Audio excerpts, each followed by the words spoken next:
और कई शहरों पर रूसी सेना ने रात भर बमबारी की है।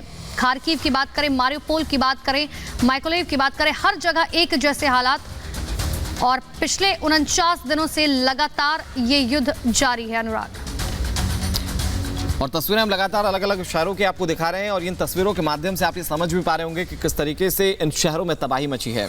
आपको बता दें, कई शहरों पर रात भर रूसी सेना बमबारी करती रही। इसका सीधा मतलब यह है कि हमले अभी और तेज किए जाएंगे। युद्ध का 50वां दिन है और 49 से 50वें दिन की जो दरमियानी रात थी, उस दरमियान काफ़ी ज़्यादा हमले जो थे वो देखने को मिले।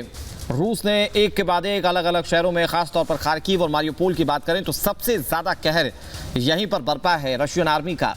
लगातार हवाई हमले किए जा रहे हैं। इन हवाई हमलों के साथ साथ जो आर्टिलरी से हमला है वो बहुत तेज़ हो गए हैं और जो फोकस है वो इस बात पर है कि यूक्रेन के जो तमाम सैन्य बेस हैं जहां पर हथियार रखे गए हैं उसे कैसे नस्तनाबूद किया जाए, कैसे रिहायशी इलाकों को खंडहर में तब्दील किया जाए, कैसे उन्हें पूरी तरह से बर्बाद किया जाए। इसकी कोशिशों के चलते रात भर वहां पर बमबारी होती रही। इधर एक और बड़ी खबर आपको बताएं, खार्किव में रूस की भीषण बमबारी जारी है। रॉकेट और मिसाइलों से हमला किया गया। रिहायशी इलाके अब इन हमलों से बचे नहीं हैं और लगातार इन रिहायशी इलाकों में हमलों के बाद सब कुछ खंडहर में तब्दील होता हुआ नजर आ रहा है। खार्किव की तस्वीरें आपको दिखा रहे हैं। दूसरा सबसे बड़ा शहर है यूक्रेन का और यूक्रेन के इस शहर पर रूस ने सबसे पहले दिन से ही हमले करना शुरू कर दिए थे। अब जरा सोचिए कि जहां पर रोज हमले किए जा रहे हैं वहां 50 दिन तक अगर लगातार हमले किए जा रहे हैं और वो भी इस तरह से जिस तरह से आप टीवी स्क्रीन पर देख पा रहे हैं, ये हमले रात के वक्त किए गए और इस तरह के जो बड़े इंटेंसिटी वाले हमले होते हैं, इससे पूरा खार्किव जो है वो बर्बाद हो चुका है।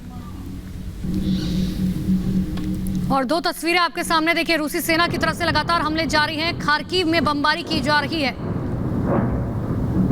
और ये रात की तस्वीरें आपको दिखा रहे हैं किस तरीके से सिर्फ दिन ही नहीं, अब रात में भी रशिया की तरफ से लगातार हमले किए जा रहे हैं। इसी पर एक रिपोर्ट देखिए।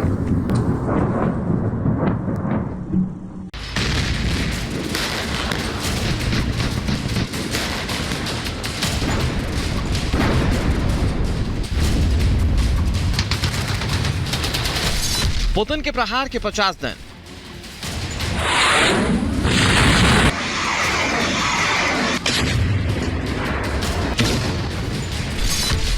पचास दिन में तबाह हुआ यूक्रेन।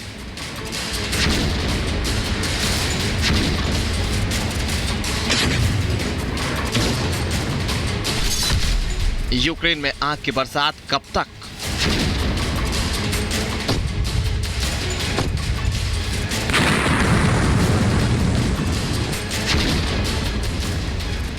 आज से 50 दिन पहले दुनिया में किसी ने सोचा नहीं था कि एक देश ऐसे तबाह हो सकता है। जिन शहरों में कभी जिंदगी बसती थी, सिर्फ 50 दिनों में रूसी सेना ने उन्हें खंडहर में तब्दील कर दिया।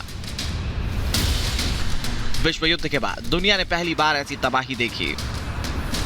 जमीन पर टैंक, आसमान में लड़ाकू विमान और समंदर में जहाजों ने यूक्रेन पर ऐसी आग बरसाई कि दुनिया हैरान रह गई।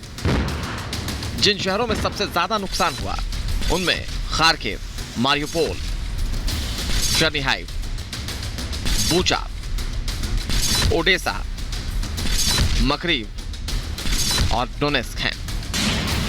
रूसी हमले के बाद पश्चिमी देशों ने शोर बहुत किया, धमकी भरे बोल बोले, आंखें दिखाई, लेकिन किसी ने भी रूस का सामना करने के लिए यूक्रेन में कदम रखने की हिम्मत नहीं की।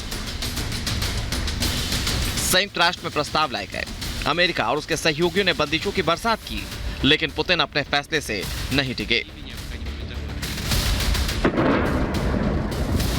युद्ध जैसे जैसे गुजरता गया, रूसी हमले तेज होते चले गए। यूक्रेन की पहचान माने जाने वाले शहर बारूद की बरसात से मलबे में तब्दील हो गए। सबसे ज्यादा भीषण लड़ाई खार्किव और मारियोपोल में लड़ी गई। यहां रूसी सेना ने अपनी पूरी ताकत लगा दी, तो यूक्रेन ने भी पश्चिम से मिली मदद के दम पर रूस को कड़ी टक्कर दी। यूक्रेन ने यह लड़ाई भले ही 50 दिन तक लड़ी हो, लेकिन इस बात में कोई शक नहीं कि रूस इस लड़ाई को और भी लंबे समय तक लड़ने में सक्षम है। लड़ाई के चलते लाखों लोग अपने घर को छोड़ने के लिए मजबूर हैं। 50 दिन की लड़ाई में रूस और यूक्रेन के दावे अपने अपने हैं, लेकिन सच्चाई यह है कि इन 50 दिनों में इंसानियत को जख्म मिले हैं और उन्हें भरने में सालों लगेंगे। Bureau report, Republic Bharat.